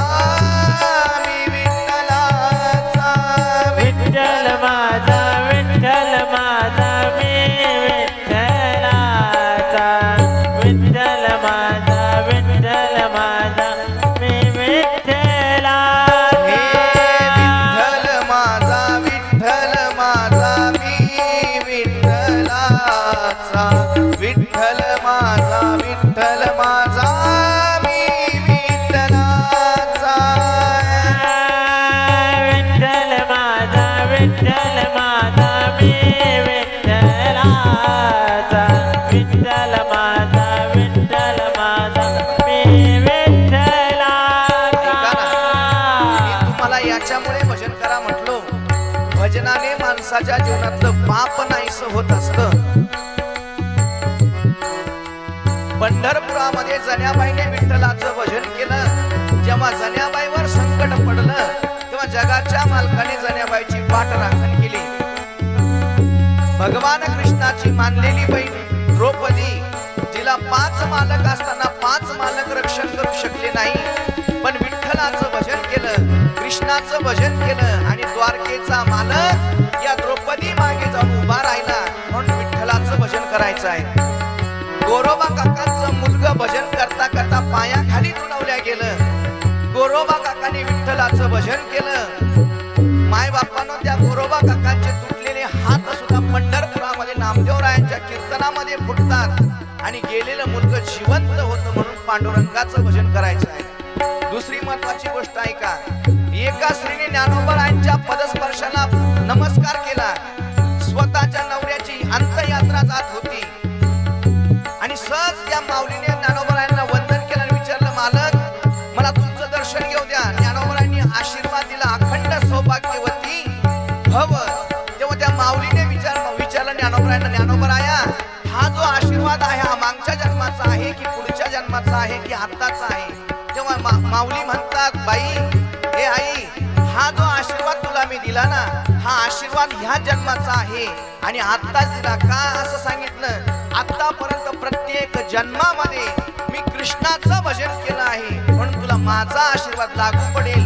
तुझा नवरा मेला नाही, जाऊन बघ. फक्त विठ्ठल भजनामुळे त्या स्त्रीचा मालक सुद्धा जिवंत होऊ शकतो. म्हणून भजन करा. विठ्ठल माझा विठ्ठल माझा मी विठ्ठलाचा विठ्ठल माझा विठ्ठल माझा मी विठ्ठलाचा विठ्ठल माझा विठ्ठल माझा मी विठ्ठलाचा विठ्ठल माझा विठ्ठल माझा मी विठ्ठलाचा. एक प्रसंग असा घडला. छत्रपती शिवाजी महाराज तुकोबारायांच्या कीर्तनाला जाऊन बसले आणि यवन सैन्याला माहिती पडलं, यवन राजांना माहिती पडलं की छत्रपती शिवाजी महाराज आज लोहगावला जगद्गुरु तुकोबारायांच्या कीर्तनाला जाऊन बसले. सर्वांनी संधीचा फायदा घेताना हजारोच्या संख्येने छत्रपती शिवाजी महाराजांना पकडण्याकरता मारण्याकरता यवन सैन्य येऊन उभं राहिलं. जगद्गुरु तुकोबारायांच्या कानामध्ये एका सद्ग्रस्ताने बातमी सांगितली की महाराज, आपल्या राजाला या मराठी अस्मितेला पकडण्याकरता मारण्याकरता धरण्याकरता काही सैन्य बाहेर उभं राहिलंय. फक्त तुमचं कीर्तन आटोपलं की लगेच महाराजांना काय करणार आहेत, ते गिरफ्तार अर्थात बंदी करणार आहेत. तेव्हा तुकोबारायांनी जो धावा केला, जगाच्या मालका सांगितलं, मालक आमचं कीर्तन ह्या मिनिटाला बंद झालं तरी चालेल. जर मंदिराचे कळस शाबूत ठेवायचे असतील, मंदिरात जर शाबूत ठेवायचे असतील, आया बहिणींची आबरू जर शाबूत ठेवायची असेल, तर देवा तुला या महाराजांना वाचवावं लागेल, या जनतेच्या राजाला तुला वाचवावं लागेल.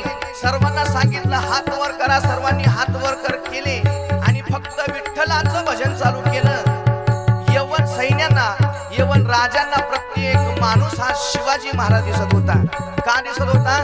फक्त एकच कारण, हे विठ्ठल माझा विठ्ठल माझा मी विठ्ठलाचा विठ्ठल माझा विठ्ठल माझा मी विठ्ठलाचा विठ्ठल माझा विठ्ठल माझा मी विठ्ठलाचा विठ्ठल माझा विठ्ठल माझा मी विठ्ठलाचा. बडे भाग तनु मनुष्य तन पावा, सुर दुर्लभ वही ग्रंथ गमावा. 84 लक्ष योजन आम्ही 84 लक्ष योनीमध्ये आम्ही जन्म घेतला. कोटी कोटी कोट्यावधी जन्म एक हरिनाम जपता घडी. मग आता मानवाचा जन्म मिळाला चांगलं राहण्याकरता, चांगले वस्त्र परिधान करण्याकरता, चांगले विचार या बुद्धीत राहण्याकरता, चांगलं वागण्याकरता, चांगलं जीवन जगण्याकरता. बारीक आवाज करायचा. आपल्या भारतवर्षाचे श्रीमंतांच्या यादीमध्ये जो रिलायन्स ग्रुप आहे, धीरूभाई अंबानीने एकदा प्रश्न विचारला, धीरूभाई तुम्ही तुमचं टार्गेट वर्षाचं पैसे कमवण्याचं एवढं आहे, मिनिटाला एवढं आहे, दिवसाला एवढं आहे, मग तुम्ही 8 दिवस आपला मोबाईल बंद करून ठेवतात आणि या कृष्ण कथेमध्ये, या भागवत कथेमध्ये तुम्ही अविरतपणे 8 दिवस स्वतःला समाविष्ट करून घेतात. संपूर्ण घर, सुना, नातवंड, सर्व कोणी असेल एवढे तुम्ही या ठिकाणी का थांबतात? तेव्हा त्या धीरूभाई अंबानींचं उत्तर आहे का, ते गेले, दिवंगत झाले. ते म्हणतात जर मोबाईल जर 22 घंटे चालावा जर असं वाटत असेल, किती घंटे?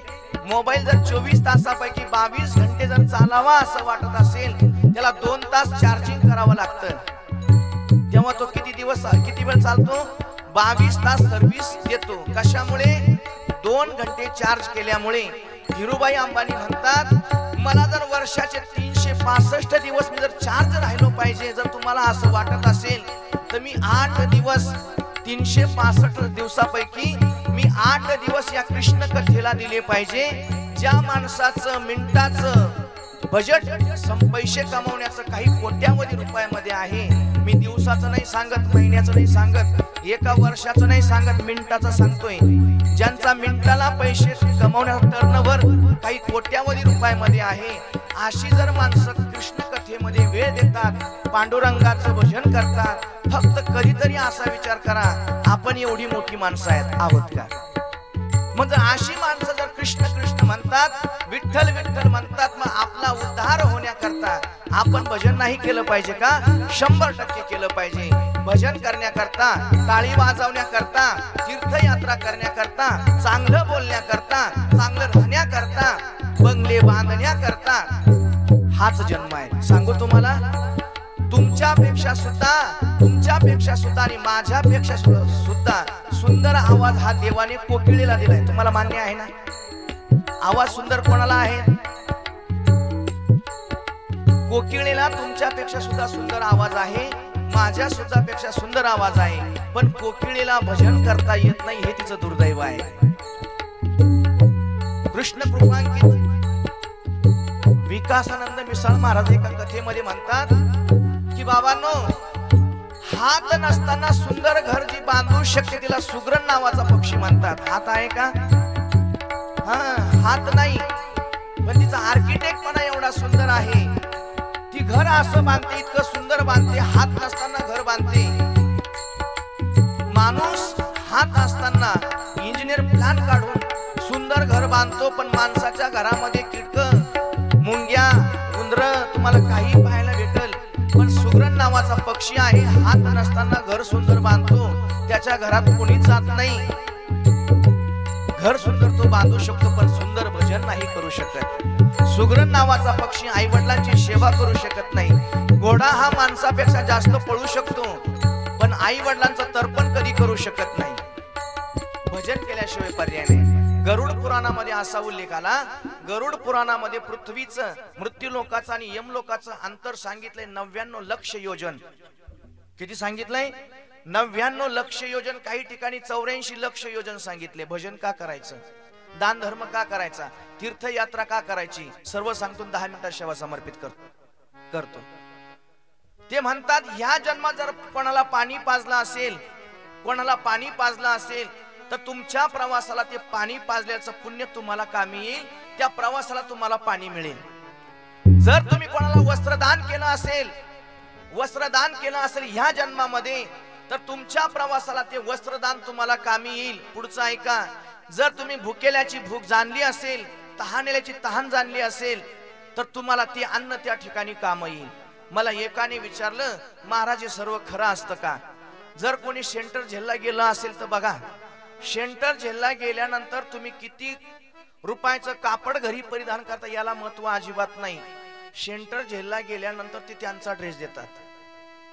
ते सांगतात महाराज तुम्ही 500 रुपये मीटरचं कापड तुम्ही घरी परिधान करायचे, पण तुम्ही आज आमचे काय आहेत? कैदी आहेत. तुम्हाला आमचाच पोशाख घालावा लागेल. तुम्ही जर मोठ्या एमडी डॉक्टरकडे गेले, दवाखान्यात जर गेले असतील, तुम्हाला हे सुद्धा पाहायला मिळालं असेल. तुम्ही जेव्हा डॉक्टर साहेबांच्या हॉस्पिटलमध्ये ऍडमिट होतात तेव्हा तुम्हाला त्यांचा ड्रेस परिधान करावा लागतो का? तिथं त्यांचा कायदा चालतो. तोडी ती मारी ती झोडी ती निष्ठुर यमाचे किंकर बहुसाल.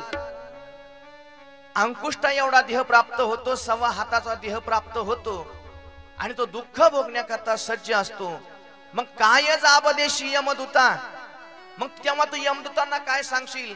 धर्म केलाय की सांगावं लागेल, भुकेल्याची भूक जाणली की सांगावं लागेल, तहानल्याची तहान जाणली की सांगावं लागेल, धर्म केला की नाही धर्माचं सांगावं लागेल. सर्व उत्तर द्यावं लागते. बहिणी भाच्यांची सेवा केली की नाही सांगावं लागेल, गावाची सेवा केली नाही की सांगावं लागेल, साधूची सेवा केली की नाही सांगावं लागेल. ज्या धर्मात तुम्ही जन्माला आला, ज्या मातीमध्ये तुम्ही जन्माला आला, त्या मातीची सेवा तुमच्याकडून झाली की नाही झाली हे सुद्धा सांगावं लागेल. का सांगावं लागतं?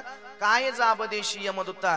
मग जर काहीच केलं नाही, खंती ते न करा आणि होणे गाढव कुतरा. टेन्शन घ्यायचं काम नाही. सुवर्ण संधी म्हणजे मनुष्य जन्म. हे क्या किया क्या किया क्या किया रे, तूने जीवन गमा दिया, तूने जीवन गमा दिया, क्या किया रे, जिसे पाना था उसको तो खो दिया. ते म्हणतात असं तू करायला पाहिजे होतं की जे तुला मिळवायचं होतं ते तू मिळवलं नाही. मग असं काम करा. आमचा शेवटही गोड झाला पाहिजे. शेवट तो भला माझा बहु गोड झाला, आलो निजाच्या माहेरा भेटी रखुमाईच्या वरा. तुम्हाला सुद्धा माहेर आहे, मला सुद्धा माहेर आहे आणि स्त्रियांना सुद्धा माहेर आहे. व्यवहारामध्ये फक्त स्त्रियांना माहेर दिसतं आपल्याला. व्यवहारामध्ये काय दिसतं? फक्त स्त्रियांना माहेर आहे. दिवाळी आली, रक्षाबंधन आला की स्त्रिया कुठे जातात? माहेरला जातात. पण तुम्हाला सांगू खरं माहेर कोणतं आहे? आम्ही वैकुंठवासी आलो याच कारणाशी, बोली येले ऋषी साच भावे वर्तया. कोणी 60 वर्ष थांबतं आणि आपल्या आपल्या माहेरला निघून जात आपल्या माहेरला. आपुल्या माहेरा जाईन मी आता, आपुल्या माहेरा जाईन मी आता, आपुल्या माहेरा जाईन मी आता.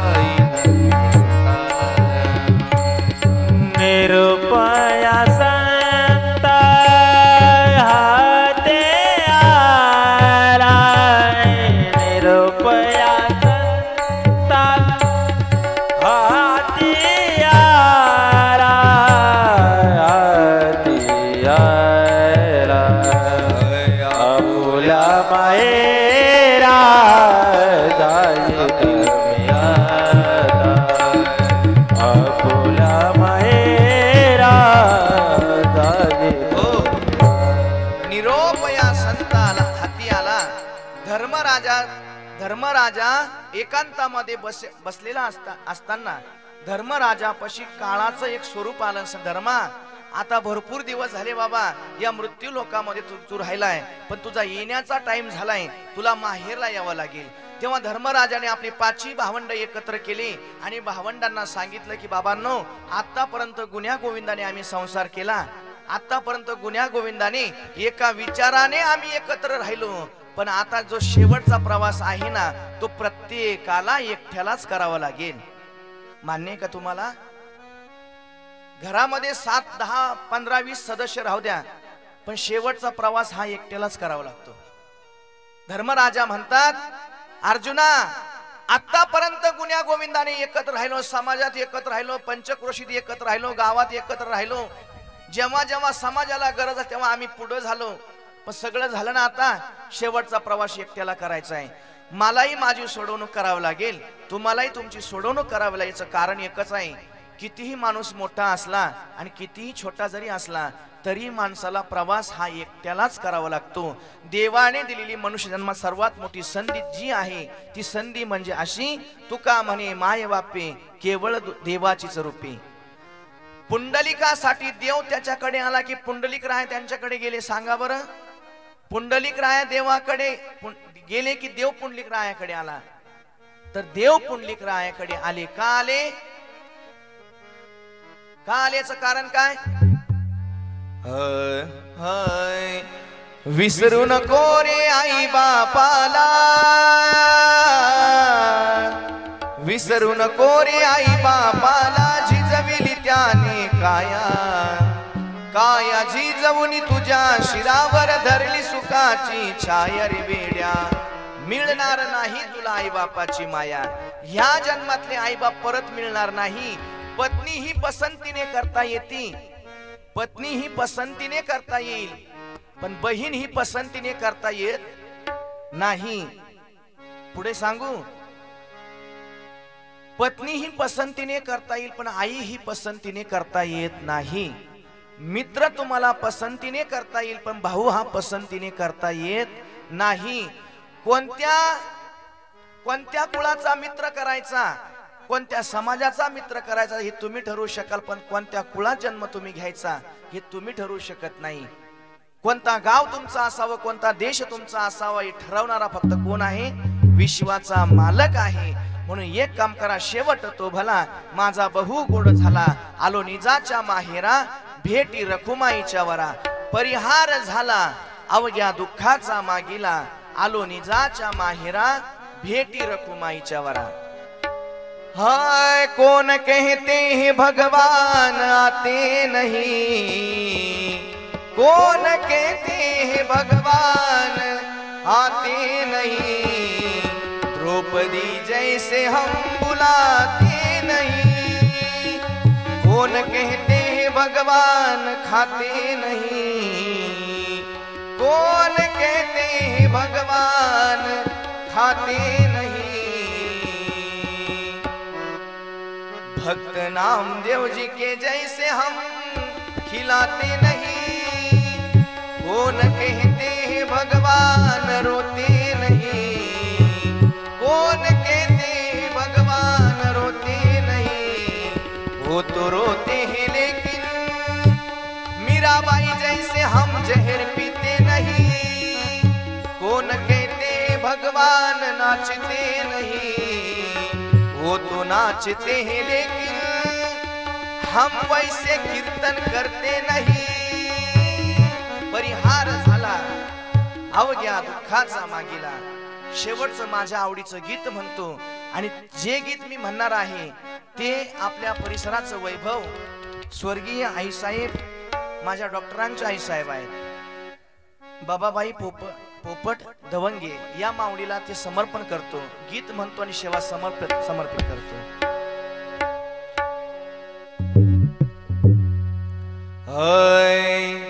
आई तुझ्या मूर्तिवानी या जगात मूर्ती नाही, आई तुझ्या मूर्तिवानी या जगात मूर्ती नाही, अनमोल जन्म दिला काय तुझे उपकार फिटणार नाही, अनमोल जन्म दिला काय तुझे उपकार फिटणार नाही, अनमोल जन्म दिला काय तुझे उपकार फिटणार नाही, अनमोल जन्म दिला काय तुझे उपकार फिटणार नाही. माझ्या डॉक्टर साहेबांना जन्म देऊन ही माऊली कृतार्थ झाली. का झाली? अतिशय बिकट परिस्थितीमध्ये आमच्या परिसराला ज्यांनी खूप मदत केली असे आमचे डॉक्टर साहेब आहेत. हे शाळेतून घरी येताना उशीर मला होई, गल्लो गल्ली पाहत फिरसी मला तू गाई, गल्लो गल्ली पाहत फिरसी ग तू गाई.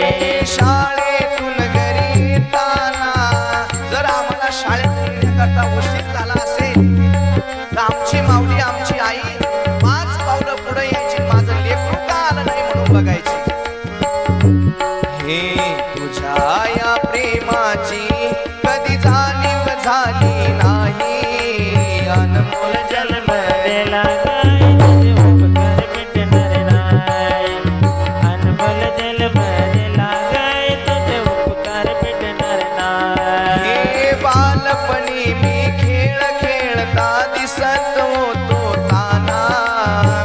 अमृताहुनी गोड पाजला तुपान. हा ऐका, आमच्या माऊलीने जे आम्हाला दूध पाजलं, अमृतासारखं दूध पवित्र पाजलं, आम्ही किती मोठे झालो तरी त्या दुधाचे उपकार आम्ही फेडू शकत नाही. का फेडू शकत नाही? तेवढी फेडण्याची आमची पात्रता नाही. एका एका दुधाचा अमृतासारखा थेंब तुम्हालाही पाजला, मला सुद्धा पाजला. आम्ही किती प्रवचन केले म्हणून आईच्या उपकारातून आम्ही ऋणी होऊ शकतो? होऊ शकत नाही. हे हाडाचे तू काढ करोनी केले रक्ताचे पाणी, तुझ्यासारखे कष्ट गाई केले नाही कोणी. रात्रंदिवस कष्ट करून दिवसाची रात्र केली असेल, रात्रीचा दिवस केला असेल, आमच्या शिक्षणाकरता, आम्ही मोठं होण्याकरता ज्या बापाने आणि आईने काबाड कष्ट केले आणि आम्हाला जेवढ्या उंचीपर्यंत पोचवलं, हे फक्त त्यांचे उपकार आहे. हे अनमोल जन्म दिला काय, तुझे उपकार फिटणार नाही. अनमोल जन्म दिला काय, तुझे उपकार भेटणार नाही. हे स्वामी तिन्ही जगाचा, आई विना भिकारी, आईची माया या जगाला कधीच कळली नाही. जगाच्या मालकाला जन्म घ्यावा वाटला. महाभारत नावाचा ग्रंथ आहे, त्या ग्रंथामध्ये उल्लेख केला. जगाच्या मालकाने जन्म घेण्याचं ठरवलं. भगवान महादेवजींना सांगितलं की मला आई वडिलांची सेवा करण्याकरता मृत्यू लोकामध्ये जन्म घ्यायचा आहे. तेव्हा भगवंताने सांगितलं, भगवान महादेवाने सांगितलं, भगवान विष्णू, जर तुम्हाला जन्म घ्यायचा असेल, तुमच्याकडे तेवढं पुण्य आहे का? तेवढं पुण्य नव्हतं. जगाच्या मालकाने 6 अवतार, नरसिंह अवतार, मत्स्य अवतार, कच्छ अवतार, वराह अवतार, 6 अवतार वेगळे घ्यावे लागले. आणि कुठे 7वा अवतार राम म्हणून जन्माला येता आलं, पण डायरेक्ट माणूस होता आलं नाही. 6 जन्म वेगळे घ्यावे लागले. कधी नरसिंह झाला, अर्ध शरीर माणसाचं आहे, अर्ध सिंहाचं आहे, पण डायरेक्ट जन्म घेता आला नाही. मग आई वडिलांची सेवा करण्याकरता गोकुळामध्ये जन्म घेताना आईची सेवा करू लागला. हे स्वामी तिन्ही जगाचा, आई विना भिकारी, आईची माया या जगाला कधीच कळली नाही. आईची माया या जगाला कळणार नाही. छाया प्रेमाची कधी आठवण झाली नाही. अनमोल जन्म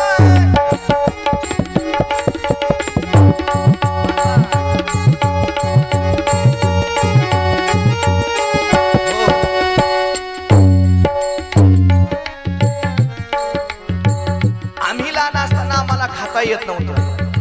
आम्ही लहान असताना आम्हाला खाता येत नव्हतं. ती आई अशी बारीक पोळीचा तुकडा घ्यायची, अशी बारीक बारीक या चिमटीने करायची आणि त्या दुधात टाकायची आणि त्या लहान लेकराला खाऊ घालायची. बरं का? ऐका, आता आई म्हातारी झाली, वडील म्हातारे झाले, त्यांनाही भाकर खाता येत नाही. त्यांच्या उपकारातून उत्तीर्ण व्हायचं आहे, त्यांना भाकर खाता येत नाही.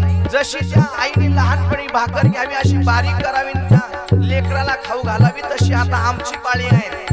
आम्ही सुद्धा ती भाकर घ्यायची, बारीक करायची आणि चमच्याने त्या आई वडिलांच्या मुखामध्ये टाकायची आहे आणि उपकारातून बाजूला व्हायचं आहे. ऐका, लहानपणी आम्हाला आंघोळ करता येत नव्हती. ती आमच्या हाताला धरायची, आमच्या खांद्याला धरायची आणि आम्हाला लहानपणी आंघोळ घालायची. आता बापालाही चालता येत नाही, आईलाही स्वतःहून आंघोळ करता येत नाही. जशी तिने लहानपणी आम्हाला आंघोळ घातली ना, आता तिला करता येत नाही, म्हणून तिच्याही हाताला धरायचं आहे, तिला खुर्चीवर बसवायचं आहे आणि तिला सुद्धा आंघोळ घालायची आहे. यात्रा करू नका, तीर्थ यात्रेला जाऊ नका, दान धर्म करू नका. जर एवढं जर काम केलं तर भजन करण्याची गरज नाही. मी ते सुद्धा सांगतो. ऐका, आई वडिलांना लहानपणी आम्हाला गोळ्या औषधं घेता येत नव्हते. का घेता येत नव्हते? जन्माला आल्या आल्या नाही घेता येत ना. आता त्यांनाही घेता येत नाही, त्यांना कळत नाही, बुद्धी एवढं काम देत नाही. अर्धी गोळी घ्यायची का, एक गोळी घ्यायची का, चमच्याभर औषध घ्यायचं का, झाकणभर घ्यायचं, हे कळत नाही. आता आमची पाळी आहे, आता आम्हाला ते काम करायचंय. बाबा, हे तुमचं औषध आहे, तुमच्या गोळ्या, वेळेवर जेवण झालं की नाही बघायचं. जसा बाप आम्ही लहान असताना बघायचो, का रे माझ्या पिंट्याने जेवण केलं की नाही, माझ्या बाळ्याने जेवण केलं की नाही. का त्याला जेवण घातलं नाही? आता आपण सुद्धा विचारायचं, माझ्या पप्पांनी जेवण केलं की नाही, माझ्या बाबाने जेवण केलं की नाही? आणि जर एवढं केलं माय बापांनो, मला वाटतं तुम्हालाही कथा कीर्तन ऐकायची गरज नाही, मलाही सांगण्याची गरज नाही. मग तुम्ही म्हणाल का हो महाराज, याचा अर्थ तुम्ही सांगताय मग तुम्ही करत नसेल. माझे गुरुजी हरिभक्त परायण वैराग्य मूर्ती, प्रेममूर्ती, त्यागमूर्ती नारायणजी महाराज पंढरपूरकर संन्यासी महात्मा आहेत. आमच्या डॉक्टर साहेबांना माहित आहे. जर पंढरपुराहून घरी जर गेले,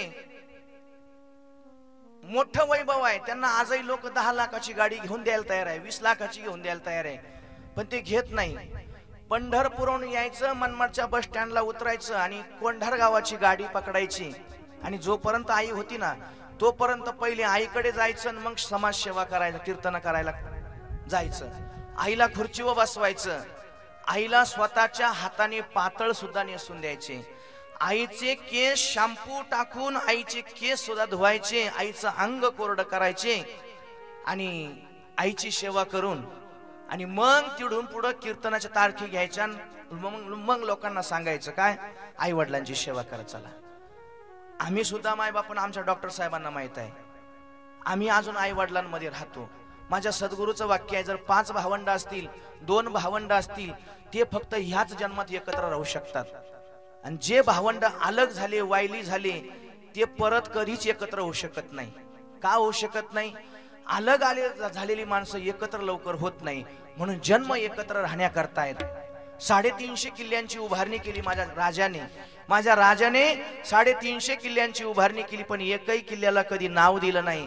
छत्रपती शिवाजी महाराजांचा किल्ला आहे. नाव दिलं स्वराज्य, स्वतःचं राज्य, आपल्या सर्वांचं राज्य म्हणून स्वराज्य सांगितलंय.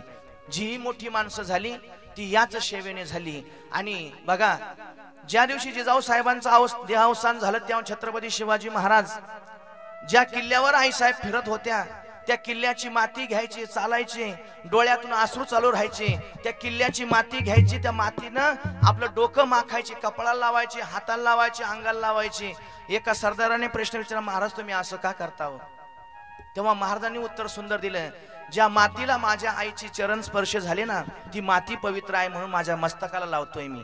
ती मातीची एक पोटोळी जमा करून ठेवली आणि मातीचं दर्शन घ्यायचे. महाराज तुम्ही असं का करता तो? त्यांनी उत्तर द्यावं, दादा, अरे ज्या मातीला माझ्या आईचे चरण स्पर्श झाले, शहाजी राजांचे चरण लागले, संत चरण रज लागता सहज वासनेचे बीज जळून जाई, ती माती माझ्या आईच्या पावलाने, माझ्या वडिलांच्या पावलाने पुनीत झाली, पावन झाली आणि चांगली झाली, म्हणून ही माती जमा करतोय आणि माझ्या कपाळाला लावतोय. असं वैभव परत होणार नाही. हरी एकच राजा इथे जन्मला, एकच राजा इथे जन्मला, शिवनेरी किल्ल्यावर. तुमच्या कंपाळाला जे कुक्कू दिसतं ना, फक्त तेवढ्या माणसाचे उपकार आहेत. तुमच्या जर डोक्यावर ज्या टोप्या दिसत्या ना माय बापांनो, ह्या टोप्या दिसणं सुद्धा कोणाचे उपकार आहे? फक्त तेवढ्या माणसाचे उपकार आहे. आम्ही तुमच्या पुढे कथा कीर्तन सांगतो ना, श्रोते वक्ते म्हणून, हे फक्त तेवढ्या माणसाचे उपकार आहे. ऐका, लक्ष ऐका. काशी की कला जाती थी, मथुरा में मस्जिद होती थी, एक शिवाजी न होता तो सबकी सुन्नत होती थी. हरी एकच राजा इथे जन्मला, शिवनेरी किल्ल्यावर. एकच राजा इथे जन्मला, शिवनेरी किल्ल्यावर. किल्ल्यावर माझ्या देवाचं नाव गाजतंय गड किल्ल्याच्या दगडावर. माझ्या राजाचं नाव गाजतंय गड किल्ल्याच्या दगडावर. हे सुंदर स्वराज्य निर्माण केलं तलवारीच्या धारेवर. तलवारीच्या धारेवर.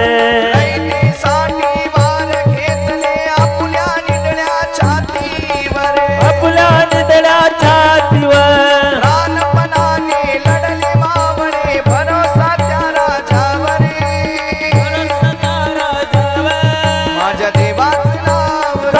गाजते गड किल्ल्याच्या दगडावर माझ्या राजाचं नाव गाजते गड किल्ल्याच्या दगडावर ही आठवण येते मना मनातून भगवाची न दिसल्यावर भगवान दिसल्यावर आठवण येते मना मनातून भगवाची न दिसल्यावर भगवान दिसल्यावर